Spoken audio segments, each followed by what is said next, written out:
साल 1991 देश गहरे आर्थिक संकट में डूबा हुआ था। हमारी सरकार के पास इतना भी पैसा नहीं था कि वो अगले 2 हफ्तों तक जरूरी तेल, खाने पीने का सामान और दूसरी जरूरी चीजें विदेश से खरीद सके। देश पर इतना कर्ज हो चुका था कि चुकाने के लिए सोना गिरवी रखना पड़ता था।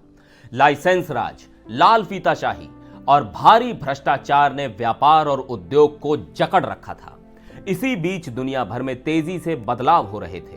सोवियत संघ का पतन हो चुका था और वैश्वीकरण का दौर शुरू हो रहा था, लेकिन भारत इन सब के बीच ठहरा हुआ था। लेकिन तब पहली बार वित्त मंत्री बने डॉक्टर मनमोहन सिंह ने वो ऐतिहासिक कदम उठाया जो भारत के विकास की नींव के लिए मील का पत्थर साबित हुआ। हालांकि इसके लिए उस दौर में उन्हें बड़े विरोध का सामना भी करना पड़ा। क्या थे वो फैसले, कैसा था 1991 का बजट, डॉक्टर मनमोहन सिंह की कलम ने क्या कारनामा किया था, सब समझाएंगे आपको। बने रहिए मेरे साथ, मैं हूं सिद्धार्थ प्रकाश।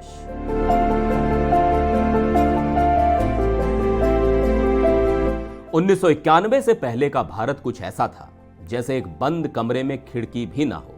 कारोबार करने के लिए आपको हर छोटी से छोटी चीज के लिए सरकार से अनुमति लेनी पड़ती थी।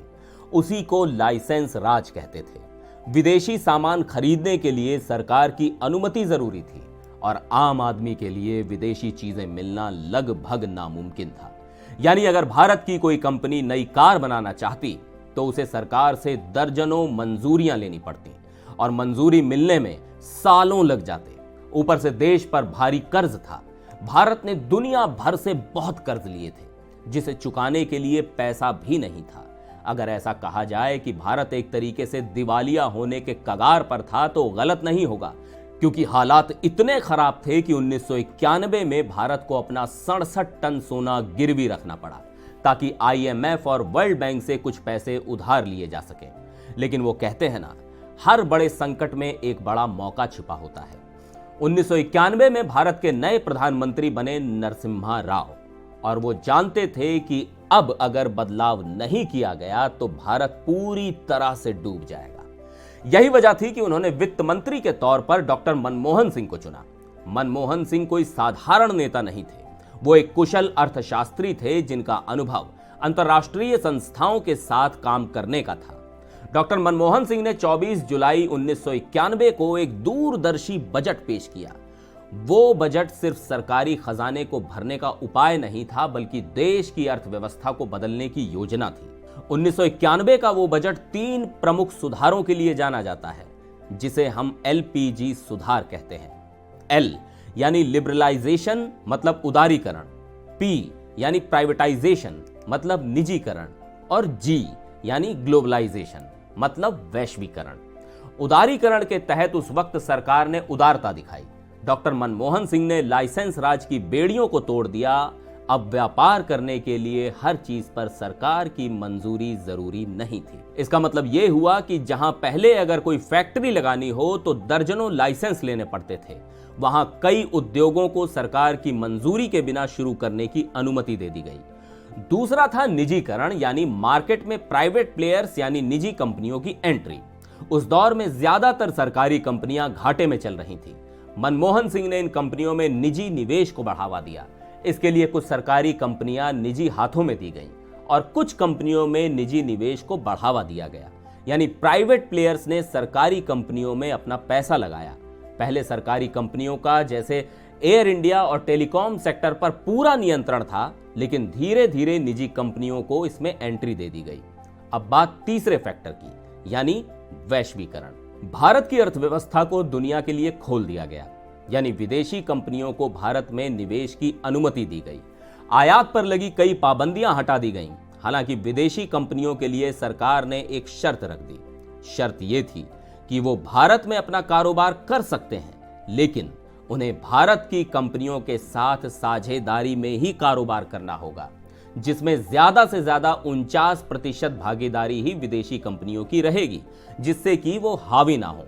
हीरो होंडा, मारुति सुजुकी, ये सब उसी का उदाहरण है। पहले आप कोका कोला या पेप्सी जैसी कंपनियों के प्रोडक्ट्स नहीं खरीद सकते थे, लेकिन 1991 के बाद ये कंपनियां फिर से भारत में आईं। पहले हर चीज के लिए लाइन में लगना पड़ता था।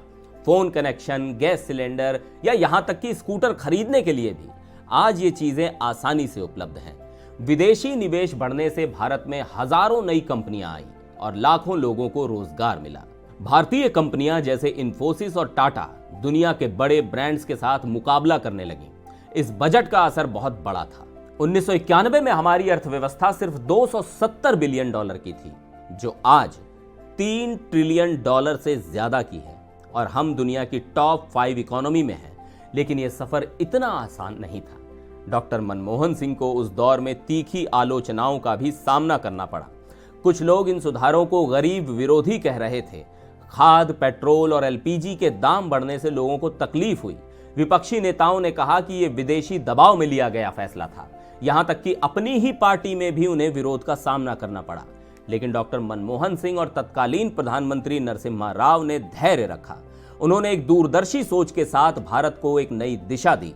अपने बजट भाषण में डॉक्टर मनमोहन सिंह ने कहा था, हमारी प्राथमिकता यह सुनिश्चित करना है कि देश आत्मनिर्भर बने। उन्होंने फ्रांसीसी लेखक विक्टर ह्यूगो के एक मशहूर कोट का भी उल्लेख किया कि कोई भी ताकत उस विचार को नहीं रोक सकती जिसका समय आ गया हो।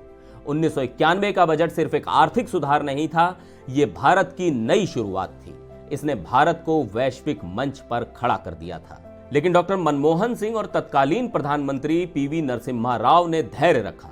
उन्होंने एक दूरदर्शी सोच के साथ भारत को एक नई दिशा दी। अपने बजट भाषण में डॉक्टर मनमोहन सिंह ने कहा था, हमारी प्राथमिकता यह सुनिश्चित करना है कि देश आत्मनिर्भर बने। उन्होंने फ्रांसीसी लेखक विक्टर ह्यूगो के एक मशहूर कोट का भी उल्लेख किया था कि कोई भी ताकत उस विचार को नहीं रोक सकती जिसका समय आ गया हो। 1991 का बजट सिर्फ एक आर्थिक सुधार नहीं था, यह भारत की नई शुरुआत थी। इसने भारत को वैश्विक मंच पर खड़ा कर दिया था। एनडीटीवी इंडिया पर फिलहाल के लिए बस इतना ही। मुझे दीजिए इजाजत। नमस्कार।